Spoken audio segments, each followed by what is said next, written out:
여러분 안녕하십니까? 오늘 교과 공부하도록 하겠습니다. 12과입니다. 청지기의 습관. 기억절 시편 119편 9절부터 11절까지입니다. 청년이 무엇으로 그의 행실을 깨끗하게 하리이까? 주의 말씀만 지킬 따름이니이다. 그 전에 성경은 그 개역 한글은 주의 말씀으로 삼갈지니다 이렇게 되어 있었는데 개역개정은 주의 말씀만 지킬 따름이니이다. 이 번역이 맞습니다. 이것은 개역개정판이 맞습니다. 사마르라는 이 히브리어를 썼는데 그건 지키다입니다. 이 지키다는 뭔가 행한다, do가 아니라 keep입니다. 마음속 안에 간직하는 걸 말하는 것입니다. 결국 성도들의 삶은 그 말씀이 그 안에 들어와서 사는 것입니다. 그 말씀이신 그리스도께서 우리 안에 장막을 치셔서 천국을 이루시는 거죠. 그러니까 예수 그리스도께서 우리 안에 오시게 되면 그분이 우리를 주장하게 되고 그분의 품성이 드러나게 되어 있습니다. 그걸 성화라고 하는 것입니다. 그래서 내 안에 가득 찼던 건, 나 중심으로 살았던 모든 것이 그분으로 말미암아 다 이렇게 쓸려 나가는 거죠. 그래서 하나님이 흙으로 사람을 만드시고 그 코에 생기를 불어넣다 할 때, 불어넣다 할 때 이 나파흐란 단어는 그 안에 있는 기존의 것을 이렇게 밀어낼 때 쓰는 말입니다. 불어넣다가 밀고 나가는 거예요. 그게 바로 나파흐, 하나님이 그 코에 생기를 불어넣다. 그러니까 이미 그 인간을 만들었을 때 혼자 쓰려고 했던, 독처하려고 하는 그런 것들이 이미 존재하고 있습니다. 그러니까 하나님이 안 계신 상태에서는, 생기가 들어오지 않은 상태에서는 모든 인간은 똑같습니다. 거기 하나님이 생기, 하이 네샤마 하이, 그 하나님의 숨을 들어놓으셨죠. 그래서 안에 있는 걸 불어냈습니다. 말씀이 사역하게 하고 말씀이 우리의 삶을 지도하게 하십시오. 내가 그 말씀을 소중히 여기고 내가 내 마음속 깊이 간직하고 있으면 되는 것입니다. 내가 전심으로 주를 찾았사오니 주의 계명에서 떠나지 말게 하소서. 내가 주께 범죄하지 아니하려 하여 주의 말씀을 내 마음에 두었나이다. 이거예요. 주의 말씀을 내 마음에 두었나이다. 이 연습을 하는 것이 습관인 거예요. 하나님이 로봇을 만들지 않으셨습니다. 우리가 이 습관이라는 걸 잘못 강요하게 되거나 잘못 인식하게 되면, 그러니까 의미 없는 습관, 목표 없는 습관을 하다 보면 결국 형식주의에 빠지게 되고 로봇화 되는 것입니다. 그걸 율법주의라고 하는 것입니다. 율법주의는 고집만 세지죠. 우리가 지향해야 될 것입니다. 지향이 아니라 지향. 더 이상 가서는 안 되죠. 그거는 하나님과 이 마음을 나눌 수가 없어요. 그냥 로봇이에요. 안식일 지키는 로봇, 11조 내는 로봇, 헌금 내는 로봇. 하나님과 이 무당과의 차이는 뭐냐면 그 샤머니즘이죠. 그거는 뭐냐면 그냥 돈 놓고 돈 먹기식이에요. 내 소원만 들어주면 돼요. 그 들어주는 신이 뭐 인격이 어떻든 신격이 어떻든지 그건 상관이 없습니다. 왜냐면 내가 어차피 뭔가를 줄 거니까. 그가 뭐 악하든 뭐하든. 그래서 늘 그 샤머니즘의 그 신성은 늘 화나 있습니다. 신을 달랜다고 그러죠. 내가 뭔가를 줌으로써 신을 달래는 거예요. 그러니까 어떻게 보면은 인간이 만든 것이라는 신이 것을 어떻게 알 수 있냐면 인간보다 하등해요. 하등적인 존재예요. 늘 화나 있어요. 우리가 달래줘야 된단 말이죠. 그 사상이, 그 샤머니즘적인 그 민속주의적 신앙이 기독교 안에 아주 깊숙이 들어와 있는 것입니다. 그래서 한국 기독교는 유대교의 율법주의와 한국의 토속신앙이 결합된 아주 이상한 교회가 탄생된 것입니다, 사실은. 그럼에도 불구하고 하나님께서 이 남은 자를 두셨다고 하는 것은 정말 큰 은혜죠. 절대로 그 남은 자가 존재할 수 있는 환경이 아닙니다. 지금 우리가 보는 성경 자체도 많은 것은 아니지만 아주 중요한 부분이 아주 아다르고 어다르다는 말씀처럼 그 아주 살짝 비틀어 놓았습니다. 살짝. 그래서 모든 사람들이 그 샤머니즘적인 그 신, 아주 무서운 신, 아주 신격이 없는 신. 우리가 인격이 좋다고 그러잖아요. 아, 저 사람은 인격이 참 좋아. 왜 인격이 좋은 것입니까? 우리가 잘못을 하고 좀 실수를 할지라도 그 사람은 덮어주는 거죠. 그런 사람을 젠틀하다고 그러고 인격이 좋다고 그러죠. 품성이 좋다고 그러죠. 그 품성 좋은 사람을 만든 사람이 누구냐면 하나님이에요. 하나님은 그 사람보다 훨씬 더 인격이 좋으시죠. 그래서 우리는 신성이라고 얘기하는 것입니다. 근데 우리의 신앙은 그 하나님이 우리가 좀 뭐 잘못하면 막 벼락을 내리시고 천둥 번개를 동원해서 막 멸하실 것처럼 덤비는 그런 신으로 만들어 놨죠. 사탄의 걸작품인 것입니다, 사실. 그래서 내가 주께 범죄하지 아니하려 하여 주의 말씀을 내 마음에 두었나이다 하는 것은 이 샤마르입니다. 샤마르. 그래서 이 청지기 오이코스 노모스라고 제가 전에 말씀드렸죠. 이 오이코스는 집을 뜻합니다. 집, 하나님의 집, 하나님의 성소를 말하죠.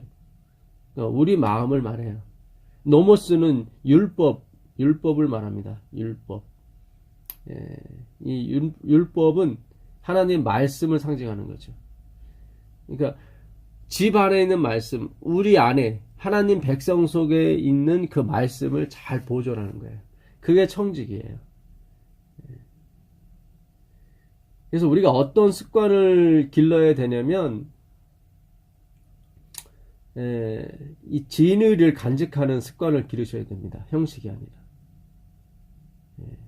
오늘도 그런 예언의 신에 그런 말씀을 하세요. 일요일 날인가요? 거기 보시면 그 기도, 그러니까 하나님을 제일 먼저 찾는 습관을 기르는 방법 중에 하나가 기도다. 날마다 기도하는 것은 은혜 중에 자라나는 데 있어서, 그리고 영적 생애에 그 자체에 있어서 필수 불가하는 것이다. 그러니까 기도라고 하는 것은 우리가 은혜 가운데서 자라나는 데 있어서 아주 필수 불가하게 꼭 필요한 거예요. 그러니까 이 기도가 없다면 이 은혜 중에 자라나는 것이 거의 실패한다는 거죠. 마치 현세의 음식이 육체의 건강에 필요한 것과 같다. 우리는 자주 기도로 우리의 생각을 하나님께 올리는 습관을 양성해야 한다. 이게 가장 중요한 것입니다. 우리는 자주 기도로 누구의 생각을요? 우리의 생각을. 할렐루야, 사랑이 많으시고 존경과 위엄을 받으시기 합당하시며, 뭐 이렇게 구구절절. 물론 그 말이 맞아요. 맞긴 맞지만 그냥 앵무새 외우듯이, 마치 아침에 우리를 깨우는 그 자명종 시계처럼 어김없이 할렐루야, 인애와 진실이 많으신 하나님, 이렇게 항상 그 미사어구를 입에 달듯이 하는 습관, 그거는 내 생각이 아니에요. 그거는 아부 떠는 거죠. 잘못하면. 우리가 정말로 하나님의 어떤 은혜를 받게 되고 경험을 하게 되면 당연히 그런 말이 나올 수 있죠. 뭐 그런 종류의 말, 우리가 잘 알지 못해 다른 단어 쓰지 못했기 때문에 항상 그런 단어를 쓸 수도 있어요. 그거는 이제 의미와 그 습관이 만나는 거죠. 그건 되게 좋은 습관이에요. 그러나 아부성의 어떤 그런 기도를 드린다면 차라리 안 하는 게 낫습니다. 하나님은 우리를 로봇으로 만드신 게 아니에요. 하나님이 왜 로봇을 만들지 않으셨냐면 마음을 나눌 수 없기 때문에 그래요. 마음을 나눌 수가 없는 거예요. 자명종은 우리의 마음을 나눌 수가 없어요. 그러니까 어김없이 6시만 되면 때르릉 울린단 말이죠. 그게 듣기 싫어서 좋은 음악을 틀어놨어요. 그래도 역시 어김이 없어요. 마음을 나눈다는 것은 내가 정말 피곤할 때 그 생각이 있는 자명종은 울리지 않는 거죠. 무슨 뜻인지 아시죠? 그게 마음을 나누는 거예요. 그게 우리의 생각을 하나님께 올리는 것입니다. 그게 기도예요. 기도를 위한 기도를 하시면 안 돼요. 그렇게 되면 기도가 미신화되는 것입니다. 우상화되는 거고. 그 기도를 안 하면 막 찝찝하고 막 벌 받을 것 같고 막 그 미신이 된 거예요. 기도 자체가. 기도 자체가 우상이 돼버린 거예요. 그게 아니에요. 우리는 걸어 다니면서도 설거지 하면서도 화장실에 있으면서도 우리는 기도할 수 있습니다. 엘렌 화이트는 그런 기도를 마치 꽃의 향기와 같은 기도라고 그랬어요. 걸어가면서도 우리는 기도할 수 있어요. 우리의 생각을 전달할 수 있는 것입니다. 항상 좋은 말, 모범적인 답안만 얘기하는 게 뭐예요? 로봇이죠, 그거는. 우리가 기도를 항상 모범적인 답안을 얘기하는 게 아니에요, 그거는. 예. 어떤 때는요, 아, 주님, 저 사람 정말 싫습니다. 이렇게 기도할 수도 있어요. 정말 밉습니다. 제가 참으려고 했지만 참아지지가 않는다고. 이게 우리의 생각을 하나님께 올리는 거예요. 여러분, 이런 습관을 가지셔야 돼요. 이런 습관. 예? 우리의 생각은 뭘 낳고요? 행동을 낳고, 행동은 뭘 낳아요? 습관을 낳아요. 그 습관은 뭐예요? 운명을 결정짓는 것입니다. 우리는 그것을 그냥 행위로 다 따지기, 그동안 공부를 했어요. 아, 어떤 행위, 좋은 행위, 뭐, 그게 이제 결국 습관을 낳고, 그 습관은 운명을 결정하고. 이렇게 되면 뭐예요? 십자가가 필요 없는 거예요. 예수님이 이 땅에 내려오실 필요가 없어요. 다 율법이 필요하고, 다 그냥, 행위만 필요한 거죠. 그럼 율법 안에서 구원 얻을 수 있는 거죠. 하나님이 이 땅에 오셔서 그렇게, 뭐, 침뱉음을 당하고, 얻어맞고, 십자가에 찔려가지고, 그렇게 수모를 당하실 필요가 없다, 이 말이죠. 그게 안 됐기 때문에 예수님이 오신 겁니다. 우리 행위가 안 됐기 때문에. 그래서 우리가 여기서 말하는 습관은 우리가 생각하는 그런 습관이 아닌 거예요. 그러니까 내가 영적으로, 제가 전에 말씀드렸죠. 그 선이라고 하는 것은 지향성의 문제라고. 지향성. 죄도 마찬가지의 지향성이에요. 경향성이라고 그러죠. 어디로 기울어지려고 하는가. 우리가 죄를 안 져야 구원 얻는 것이 아니라 정직해야 구원 얻는 것입니다. 정직해. 내 삶에 대해서, 나 자신에 대해서 정직할 줄 아셔야 돼요. 왜 바리새인이 하늘에 못 갔습니까? 부정직했기 때문에 그래요. 자신에 대해서. 하나님이 이 땅에 오셔서 정말 의로운 사람을 데리고 가셨는데 그 사람이 누구였냐면 세리와 창기였어요. 매일 성경 보고 매일 기도하는 제사장과 서기관 바리새인은 데리고 가지 않았단 말이죠. 이거는 우리에게 굉장히 쇼킹한 얘기입니다. 그때 사단이 한번 졌죠. 한번 맞았죠. 그러면 2000년 동안 사단은 다른 실수 안 하려고 지금 아마 분주히 그때보다 2000배나 더 확실하게 교묘하게 우리 삶에 그 행위 신앙과 그 율법주의 신앙을 아주 교묘하게 집어넣는다고요. 그때 같지 않아요. 그래서 이 습관, 정직한 습관을 기르셔야 됩니다. 하나님 앞에 정직하셔야 돼요. 나 자신에 대해서 정직해야 되고요. 그걸 하나님과 마음을 나눈다고 그래요. 요나가 그렇잖아요. 요나가 나 안 가겠다고. 어떻게 저 사람이 저 니느웨 아수르 사람 이스라엘을 멸망시키고 그 사람들은 사람 죽일 때 가죽을 벗기면서 죽였어요. 아주 잔인한 사람들이에요. 진짜 잔인한 사람들이에요. 우리가 일본 사람 구원받으면 우리가 배 아프죠. 왜냐면 우리가 36년 동안 진짜 우리의 할머니들, 우리 어머니들이 얼마나 수탈을 많이 당했습니까? 우리가 듣기만 해도 이런데 실제로 그걸 본 사람들은 어쩌겠어요. 저 사람들이 구원받는다는 것은 있을 수가 없는 얘기예요. 사실 일본 사람들이 너무 한국 사람들 너무 우리 사람들을 괴롭히고 훔쳐갔단 말이죠. 우리의 국무도 죽이지 않았습니까? 저는 요나가 진정한 신앙을 했다고 봐요. 그 하나님 앞에 나중에 막 불평불만 하잖아요. 내가 이럴 줄 알았다고, 내가 이럴 줄 알았다고. 막, 그 자기를 죽여달라고 얘기할 정도로 요나는 굉장히 자기 민족을 사랑했고, 예, 의가 뭔지를 알았던 사람입니다. 그래서 하나님께 그렇게 자기의 솔직한 표현을 할 수 있었죠. 그래서 도망간 거 아닙니까? 하나님은 다시 데려오시고. 그게 요나의 기적이에요. 예. 예수님께서 솔직하게 말씀하신 거예요. 하실만 하시거든 이 잔을 내게서 옮겨달라고. 그게 솔직한 심령이에요. 이렇게 마음속에는 있는데 겉으로는 막 예? 모범답안만 줄줄이 외우는 거. 그것을 율법주의라고 하는 것입니다. 그것을 우리가 그동안 그것이 진리인 양, 그 로봇 공장에서 만드는 로봇을 생산하는 것처럼 우리 교인들을 생산해 왔어요. 아직도 우리의 많은 교인들, 많은 목회자분들이 그 로봇적 신앙에서 벗어나지 못하고 하나님과 마음을 나누지 못합니다. 그래서 노아 시대처럼 구원받는 사람이 8명밖에 없는 거예요. 노아 시대 때도 지금만큼이나 인구 숫자가 많았습니다. 1000년 동안 살았으니까 얼마나 애를 많이 낳겠습니까? 예, 그래서 이 믿음으로 말미암는 의는 정말 솔직한 신앙인 것입니다. 예, 믿음이에요. 행함이 아니에요. 믿음과 행함이 같이 가는 게 아니에요. 예, 행함이 믿음을 쫓아오는 거예요.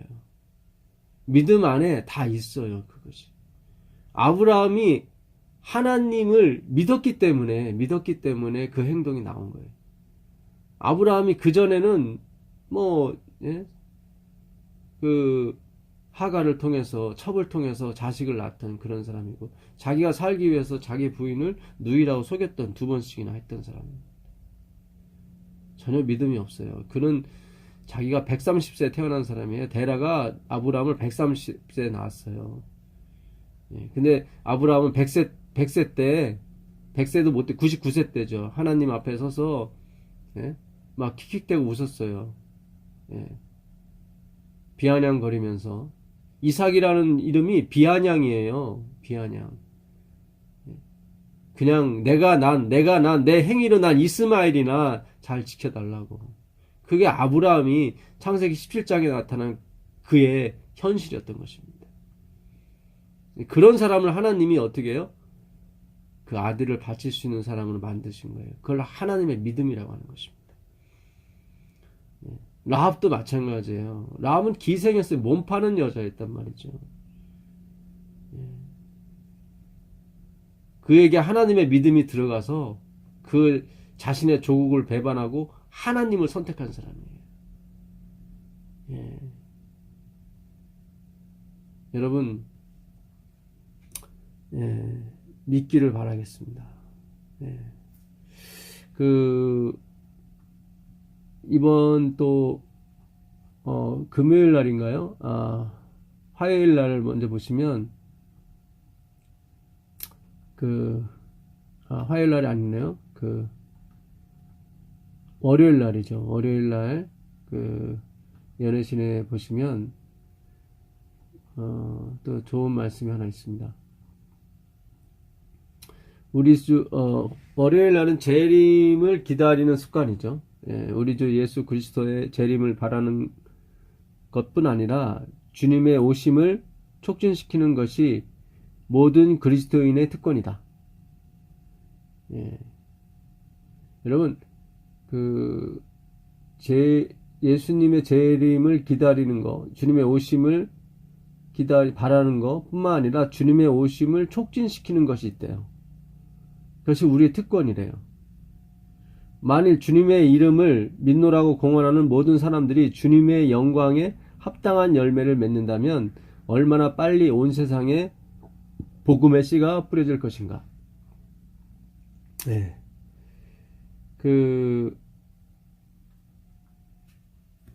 남편이 출장을 갔어요. 아니면 부인이 친정집에 갔어요. 출장 간 남편, 친정에 놀러간 부인을 빨리 오게 하는 방법이 뭡니까? 그건 사랑의 표현인 거예요. 보고 싶다, 사랑한다. 당신이 없으니까 이거 완전 썰렁해서, 뭐, 예, 진짜, 예? 너무 힘들다. 당신의 존재가 얼마나 귀한지 알겠다.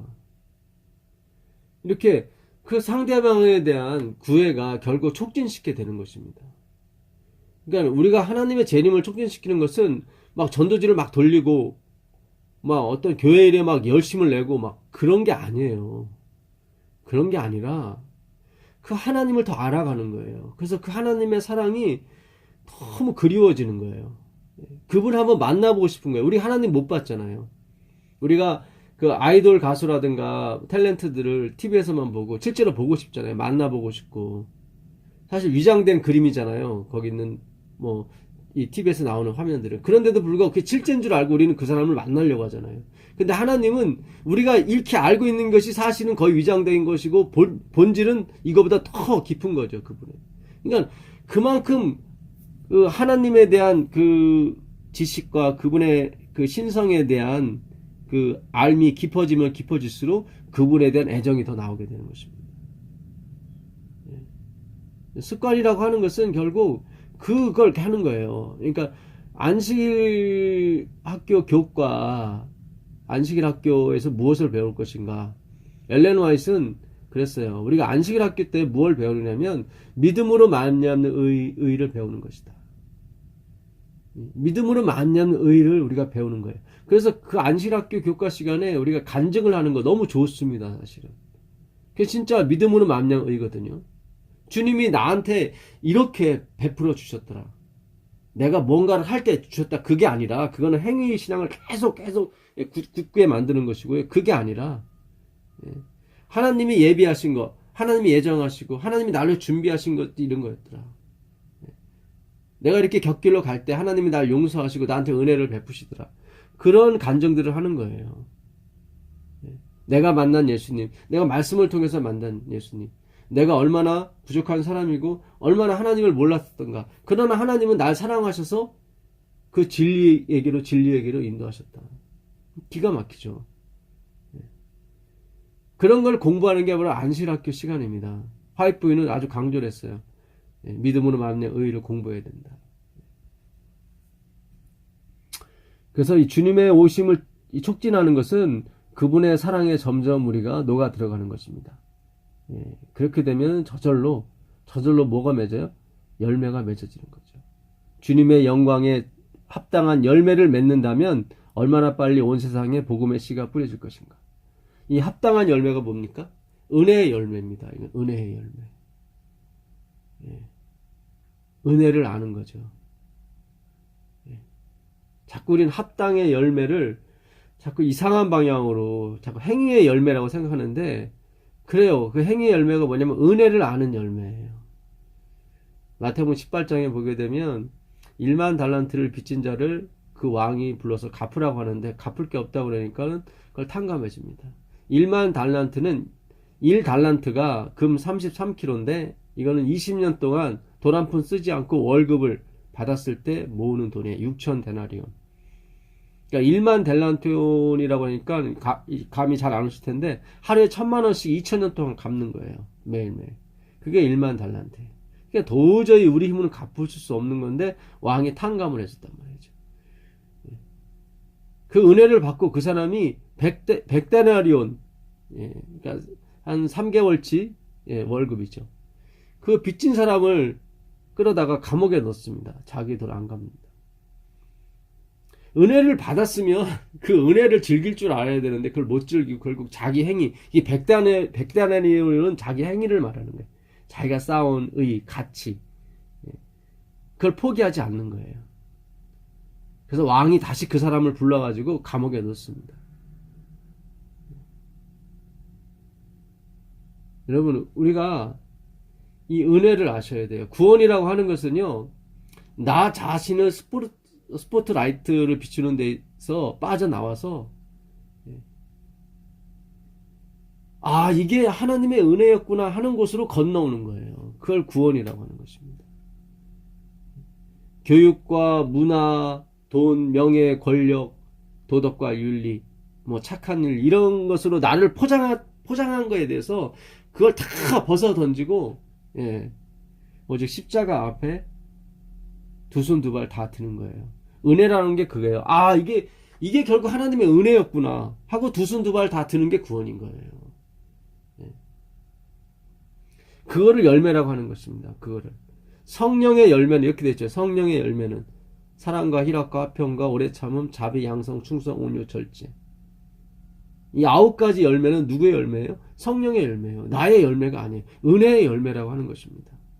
그 마지막에 있는 게 뭐예요? 절제죠. 절제. 네. 이번 주 목요일날 절제가 있지 않습니까? 이 길을 다투는 자마다 절제한다고 그러잖아요.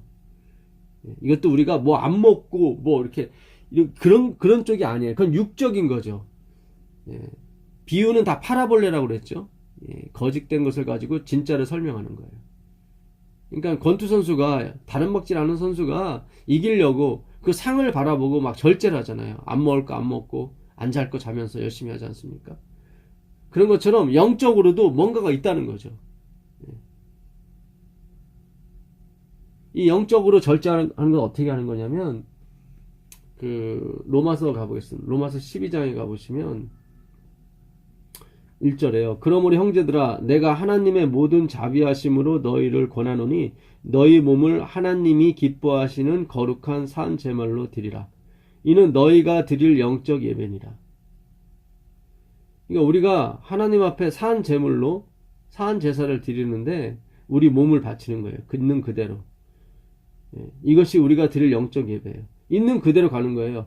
옛날 제사는 양을 죽이고 들어갔지만 이건 아예 살아있는 채로 드리는 거예요. 죽이는 것도 하나님이 죽여달라고 하시는 거예요. 내가 할 게 하나도 없는 거예요. 이게 그게 하나님이 기뻐하시는 거룩한 산 제물이에요. 이 문맥 중에 이 원어에 라트레이아라는 단어가 있거든요. 그 예배예요. 예배라는 단어인데 이게 서비스 오브 갓이에요. 이 서비스 오브 갓은 하나님의 봉사가 될 수도 있고 하나님에 대한 봉사가 될 수도 있어요. 근데 여기서는 번역을 우리가 쓰는 개역성경은 하나님에 대한 봉사를 함으로써 이 주인공을 나를 삼아버렸어요. 내가 이렇게 뭔가를 드리는 것 쪽으로.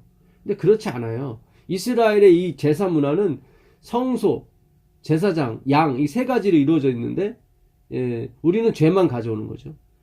성소가 대신 누구예요? 예수 그리스도. 이 성전을 헐라 내가 사흘 만에 일으키리라. 바로 당신 자신을 가리킨 거였죠. 그리고 세상 죄를 지고 하는 하나님의 어린 양. 양이 바로 예수 그리스도고 우리의 대제사장이신 예수를 깊이 생각하라. 그 제사장도 예수 그리스도예요. 그러니까 모든 것이 하나님으로 시작해서 하나님으로 마감이 되는 거예요. 그러니까 이거는 서비스 오브 갓은 하나님에 대한 봉사가 아니라 하나님의 봉사로 바꿔줘야 되는 거예요. 그게 원래 맞아요. KJV 성경이 서비스 오브 갓으로 되어 있는데 그게 맞아요. 그래서 우리는 그냥 있는 우리들의 모습 그대로 들어가는 거예요. 우리가 뭔가 하는 게 아니에요. 그럼 예수님이 우리를 받아주시고 당신이 다 알아서 죽일 거 죽이시고 깨끗하게 거룩하게 하셔서 하나님께 드리는 거예요. 왜냐하면 이 12장 1절 바로 전절 11장 끝절 36절에 세상 만물이 모든 것이 인간을 포함한 문화, 역사 다 말하는 것입니다. 모든 것이 from God 이렇게 되어 있어요. from Him. 그로부터 시작이 되고 through Him. 그를 통과해서 그로 말미암아 진행이 되고 마지막으로 to Him이에요. 그에게로 돌아가요. 그에게로. 그분에게로 다 돌아가게 돼 있다고요. 그래서 인간이 개입할 여지가 하나도 없는 거예요. 누가 먼저 드려서 하나님께 갚으신 바 되겠느냐? 아무도 없다는 거죠. 누가 먼저 드린 사람이 누가 있어요? 하나님 우리에게 먼저 주셨죠. 누가 하나님의 모사가 돼서 이렇게 저래라 할 사람이 누가 있겠느냐? 없어요. 하나님이 이미 영원 전부터 그분이 플래닝, 계획하셨고 진행하시고 이루신단 말이죠. 그래서 12장 1절이 마치 우리가 드리는 것처럼 번역을 해놨는데 그렇지가 않아요. 이건 번역이 실수예요. 글자 하나를 잘못해서 그렇기 때문에 그래요. 그래서 영어에 GNT 성경이라고 있는데 굿 트랜슬레이션 성경이 있어요. GNT 성경이라고 굿 뉴스 트랜슬레이션 그 성경이 제대로 번역을 해놨어요. 그래서 그 하나님의 봉사에 집중하라 이렇게 됐어요. 이것이 그가 기뻐하시는 거다. 이것이 너희가 마땅히 드려야 할 영적 예배다. 그러니까 그분의 봉사에 집중하는 게 바로 우리가 살아갈 그 습관해야 돼. 우리가 이 행동을 옮겨야 될 그런 습관인 것입니다. 예. 자꾸 믿음으로 예수께 가려고 하는 그 습관을 기들리셔야 돼요. 예. 이렇게 길들이셔야 돼요. 그렇지 않고 뭐 안 먹고 뭐 먹고 막 이거는 다 육적인 거예요. 육적인 겁니다. 이런 쪽으로 이번 교과를 몰고 가게 되면 결국 행위신앙, 율법주의를 더 강화시키는 데밖에 되진 않습니다. 아니 이 세상에 베지테리언이 얼마나 많습니까? 얼마나 우리보다 스님들이요 우리보다 더 열심히 절약하고요 더 열심히 기도생활 정진생활 합니다. 그 얼굴 보세요. 막 기름이 줄줄 고기도 안 먹었는데도 이렇게 물론 그렇지 않은 분도 있겠지만 얼마나 맑은 정신에 새벽같이 일어나고 수양을 쌓는데 그런데 다 엉뚱한 방향으로 가잖아요. 우리가 지금 공부하고 있는 것이 명심보감 입술 겉으로만 성경이지 실제로는 명심보감을 공부할 수도 있고요. 반야신경을 공부할 수도 있는 거예요. 정말 우리 눈을 뜨셔서 정말 제대로 하나님 말씀 보기를 바라겠습니다. 너희는 이 세대를 본받지 말고 이 세대 그 그리스 로마 모든 이규적 신앙의 근본은 바로 자기 자신이에요. 자기 자신에 뭘 드리냐. 헬레니즘 문화가 그렇습니다. 그리스 철학이 그렇고 다 자기 자신이에요. 자기 자신의 지혜, 자기 자신의 덕, 그런 것을 쌓아감으로 말미암아 이루어진 문화가 그리스 문화고 로마 문화인 것입니다. 그 세대를 본받지 말고 오직 마음을 새롭게 함으로 변화를 받아 하나님의 선하시고 기뻐하시고 온전하신 뜻이 무엇인지 분별하도록 하라. 오직 변화를 받으라. 트랜스포 이렇게 됐어요. 성경에 Let God transfer you inwardly 이렇게 됐습니다. By changing your mind. 그러니까 너의 생각이 완전히 바뀌어짐으로 말미암아 네 속을 하나님이 변화시키게 하라. Transfer you. God이에요. God transfer you inwardly. 하나님이 겉이 아니라 네 속으로 변화시키게 해라. 그렇게 되면 and then you will know what a perfect.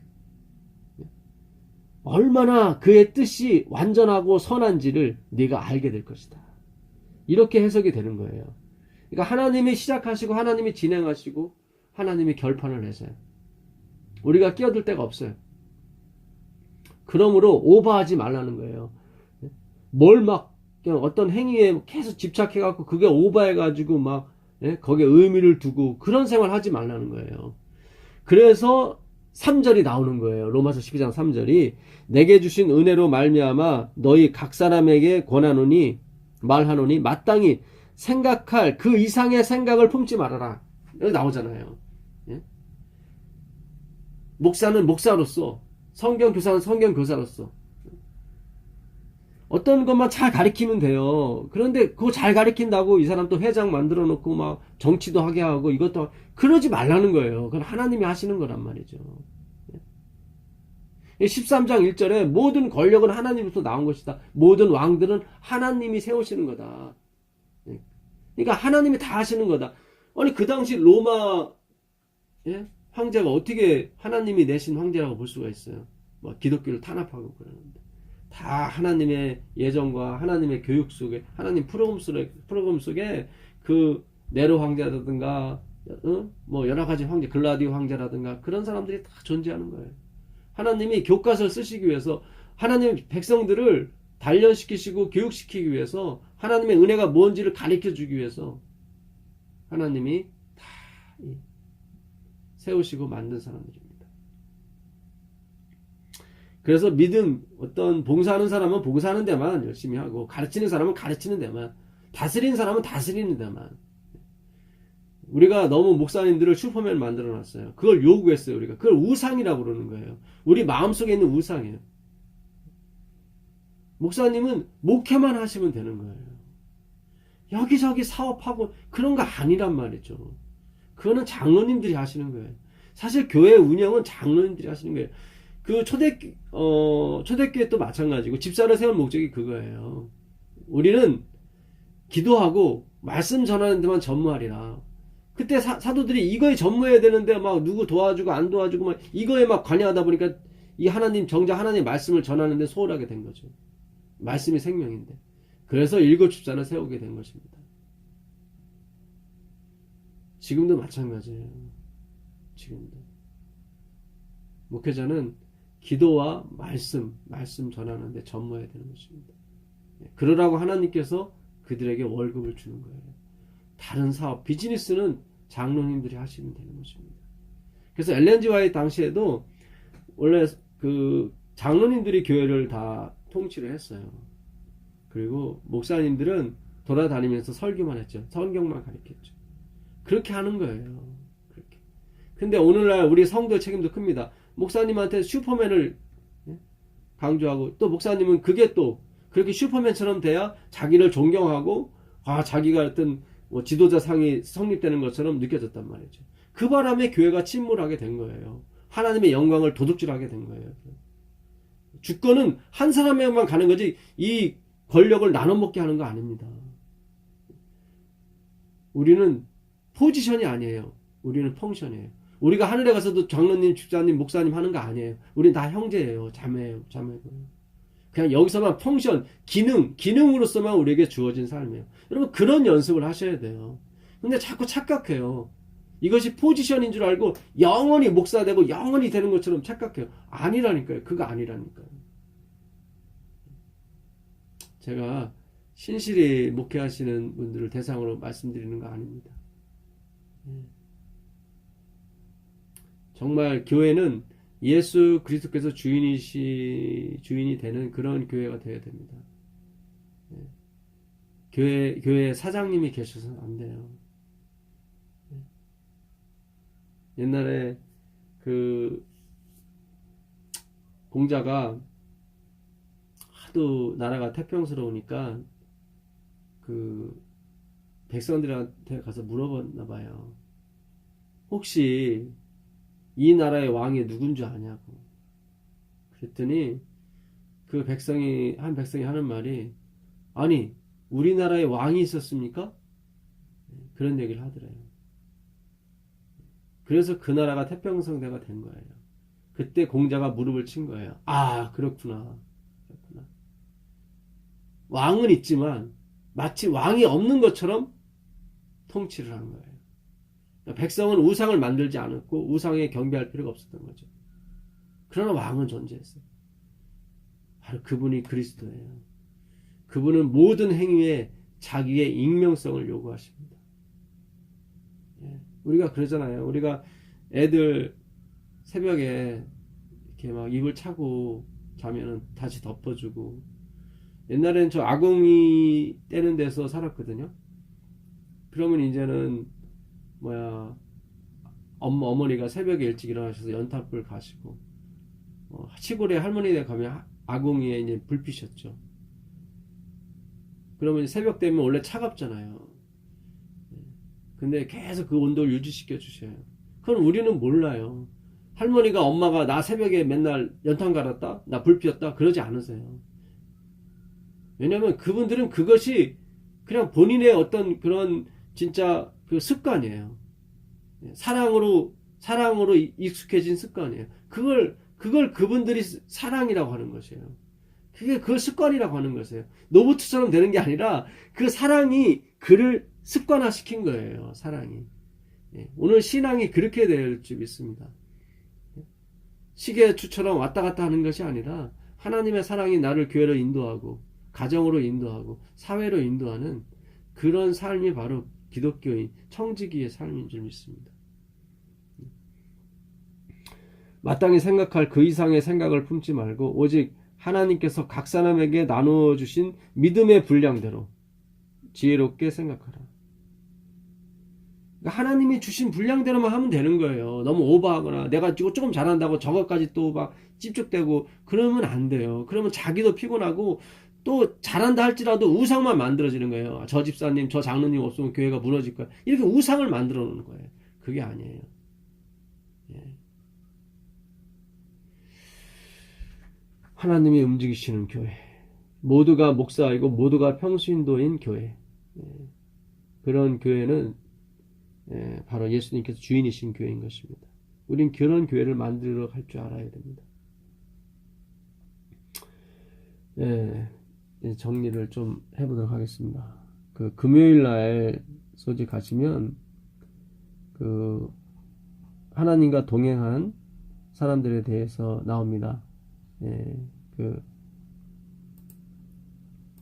에녹과 다니엘에 대해서 나오는데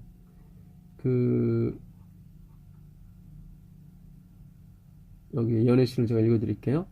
이교의 거짓 신앙 중에서 참 신앙의 대표자들로 서기 위하여 명료한 지력을 가져야 하며 그리스도인 성품을 완성시켜야 한다는 사실을 깨달았다. 누구냐면 이제 에녹이나 다니엘 그런 사람들이죠. 그리고 하나님께서는 친히 그들의 교사가 되셨다. 끊임없이 기도하고 성실히 연구하고 눈에 보이지 않는 분과 접촉함으로 그들은 에녹처럼 하나님과 동행하였다. 선지자왕 486페이지입니다. 그러니까 다니엘이나 요셉이나 그런 사람들이 어떻게 하나님과 동행을 했어요? 끊임없는 교통이죠. 소통이죠.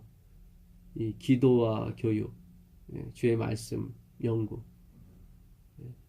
하나님의 생각을 우리한테 주시고 우리는 우리 생각을 하나님께 드리고 그렇게 하는 거죠. 서로.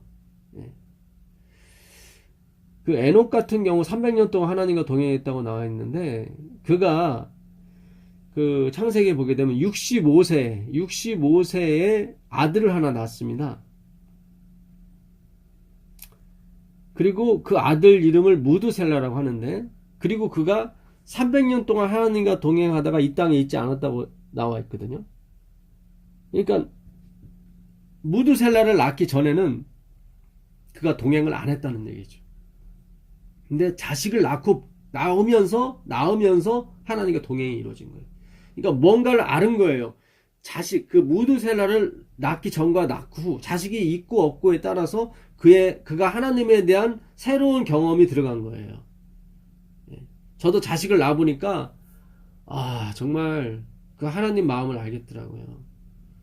그 아버지께서 그 아들 가장 사랑하는 하나밖에 없는 그 독생자 아들을 우리를 살리기 위해서 대신 그리고 하나님의 의를 위해서 대신 희생하는 그것의 그 슬픔이 얼마나 깊은 거라는 걸 제가 조금 알게 됐습니다. 조금. 정말 그 딸 없이는 못 살아요. 얘가 얼마나 아빠를 좋아하는지. 정말 가슴이 메어지었습니다. 그러니까 제가 집사람과 가끔씩 이렇게 뭐 사이가 안 좋더라도 이게 딸 때문에 다시 이렇게 자식 때문에 다시 이렇게 가까워져요. 그래서 이 에녹도 마찬가지입니다. 에녹도 그 하나님의 사랑을 아는 거예요. 거기서. 그러니까 저절로 이렇게 하나님을 좋아하게 됐죠. 그래야 동행이 가능할 거 아닙니까? 우리가 어디를 여행하는가 그게 중요한 게 아니에요. 그거보다 더 앞서는 게 뭐예요? 누구와 여행을 하는가가 중요한 거예요, 사실은요. 비록 허접한 데를 가더라도 내가 좋아하는 사람과 가게 되면 그것은 뭐 스위스 이상 가는 거예요. 그러나 스위스 아니다 스위스 할아버지를 가더라도 내가 미워하는 사람과 마음 맞지 않는 사람과 가는 것은 지옥인 것입니다. 여러분 우리가 하나님께 영원히 살아야 돼요. 이 하나님께 대한 잘못된 편견들 이거 다 예수의 이름으로 물리쳐야 될 줄 믿습니다. 우리가 흔히 하는 기복적인 신앙 이런 것들이 다 하나님의 신격과 인격을 말살시키는 그런 것 중에 하나거든요. 그분의 인격이 뭔지는 몰라요. 서로 주고받고 그런 것에만 관심이 있는 거죠. 기독교는 그런 게 아니거든요. 또 하나 이 무드셀라라는 이름이 무슨 뜻이냐면 저가 죽으면 심판이 오리라 그런 뜻이에요. 무드셀라가. 실제로 무드셀라가 969살을 살았잖아요. 실제로 그 노아의 홍수, 노아가 600세 되던 해, 노아가 뭡니까? 그 무드셀라가 라멕을 낳죠. 187년 지난 다음에, 그 다음에 또 182년 지난 다음에 라멕이 노아를 낳습니다. 369년이에요. 그 다음에 노아 600세 되던 해 홍수가 납니다. 그러니까 무드셀라가 187세에 낳았죠. 182세에 낳았죠. 그 다음 합치면 369, 거기다 600 더하면은 969예요. 결국 무드셀라는 홍수 나던 해 죽었어요. 홍수가 2월 달에 났거든요. 2월 10 며칠 날 났죠. 그 전에 일주일 동안 잠겨 있었죠, 문이. 그 전에, 일주일 전에 문이 닫혔죠. 그러니까 최소한 그 무드셀라 장례를 1월 달에 치른 거예요. 그리고 2월 달에 비가 오기 시작한 거예요. 그러니까 정확히 맞아떨었어요. 그 자식이 죽어서 진짜로, 뭐가 왔어요? 홍수가 왔단 말이죠. 그러니, 에녹은 이 자식이 언제 죽을까 애지중지하지 않았겠어요? 늘 하나님께 기도하고 이 자식이 오래 살았으면 좋겠다. 또 두 번째는 뭐냐면 자기가 준비가 안 되는 거예요. 자기 의로 가보려고 구원받으려고 했는데 안 되는 거예요. 왜냐면 65년 동안 자기는 뭐예요? 하나님과 동행하지 않는 삶을 살았거든요. 그러다 보니까 항상 주님이 필요했던 거예요. 항상 주님이 필요했던 거예요. 이렇게 사회적인 배경과 문화적인 배경, 이 신학적인 배경, 이 신앙적인 배경을 알게 되면 에녹이 절대적으로 자기 행위로 하나님과 동행하지 않았다는 걸 알 수가 있는 거예요. 하나님이 그렇게 만드시고 그 분위기와 그 환경을 하나님이 그렇게 만드셨어요. 그리고 에녹을 끌고 가신 거죠. 이게 바로 신앙인 거예요. 이걸 믿음으로 말미암아 의라고 하는 것입니다. 여러분 다니엘도 마찬가지입니다. 다니엘서 10장 3절 한번 가보세요. 다니엘서 10장 3절에 가보게 되면 다니엘이 그 3주간 21일간 금식을 합니다. 그러면서 그가 금식할 때 먹지 않았던 게 나와요. 새 이래가 차기까지 좋은 떡을 먹지 아니하며 고기와 포도주를 입에 대지 아니하며 또 기름을 바르지 아니하며. 이 기름을 머리에 바랐다는 얘기죠. 왜 지금도 이 이발소나 그런 데 하면 기름 발라주잖아요. 총리였기 때문에 아주 머리를 이렇게 단촐하게 아주 멋지게 했겠죠. 특히 이스라엘 사람들은 수염을 깎지 않고 그랬기 때문에 아주 단정하지 않으면은 아주 지저분해 보입니다. 머리가 길고 그랬기 때문에. 그래서 총리로서 이렇게 머리에 기름을 바르는 것은 매일의 의무 중에 하나였어요. 근데 3주간 그가 기름을 머리에 바르지 아니하고 또 뭘 먹지 않았어요? 좋은 떡. 금식을 했으니까. 떡을 먹지 않았고 또 뭘 먹지 않았어요? 고기. 그 다음에 포도주. 이 이야기는 무슨 뜻이에요? 그 전까지는 먹었다는 뜻이죠. 여러분 우리가 금식할 때 나 이번엔 마약 안 피웠어 이러진 않잖아요. 원래 그건 안 했던 거잖아요. 기존에 해왔던 것을 내가 안 했다고 그러죠. 나 그 좋아하는 사과도 안 먹었어 금식할 때. 그 좋아하는 생수도 안 마셨어. 이거 그동안에 먹었던 거를 우리가 금식할 때 안 먹었다고 표현하는 겁니다. 그러니까 다니엘이 좋은 떡과 이 포도주와 고기와 머리에 기름을 바르지 않았다는 것은 그 전까지는 좋은 떡과 고기와 포도주와 기름을 발랐다는 거예요. 먹고 발랐다는 거예요. 그럼 이게 어떻게 돼요? 다니엘서 1장 18절 다니엘이 뜻을 정하여 그 왕의 진미와 왕의 포도주를 마시지 않기로 결심했잖아요. 거기서 왕의 진미와 왕의 고기와 왕의 포도주 왕자가 다 들어가요. 거기에 1장 8절에 보게 되면 그냥 진미와 포도주면은 그가 마셨겠지만 왕자가 들어가요. 느부갓네살, 벨사살, 나보니살. 그 살은 뭐예요? 다 우상이에요. 우상 이름이에요. 그러니까 느부갓네살은 여호와 하나님이 아닌 자기가 믿는 신이 모든 먹을 것을 준다고 생각하기 때문에 그 유대의 포로들 또 다른 나라의 포로들을 먹일 때 다 우상에게 먼저 바친 다음에 줬다고요. 실제로 마치 우상이 너희들을 기른다고 생각하고 그걸 준 거예요. 의식을 심어주기 위해서. 거기에 다니엘이 항거하게 된 것입니다. 그걸 먹다가 처음부터 안 먹는 게 아니라 처음엔 먹었죠. 먹다가 이래서는 안 되겠다. 그래서 뜻을 정해서 내가 죽으면 죽으리라 하고, 하나님이 우리를 먹여 살려주시고 우리가 비록 포로로 왔지만, 우리 죄 때문에 포로로 왔지만 하나님을 부인하지 않았어요. 그는. 하나님이 모든 걸 통치하시고 모든 걸 만드시고 모든 걸 구속하시는 분이 바로 그분이신데, 어떻게 저런 인간이 만든 저 인격도 없는 신격도 없는 그 우상이 나를 먹인단 말인가. 거기에 자기 양심이, 그러니까 하나님의 성령의 발동이었죠. 자기 양심이 가만히 있을 수가 없었던 거예요. 그래서 왕의 진미와 포도주로 자기를 더럽히지 않겠다고 얘기했던 거예요.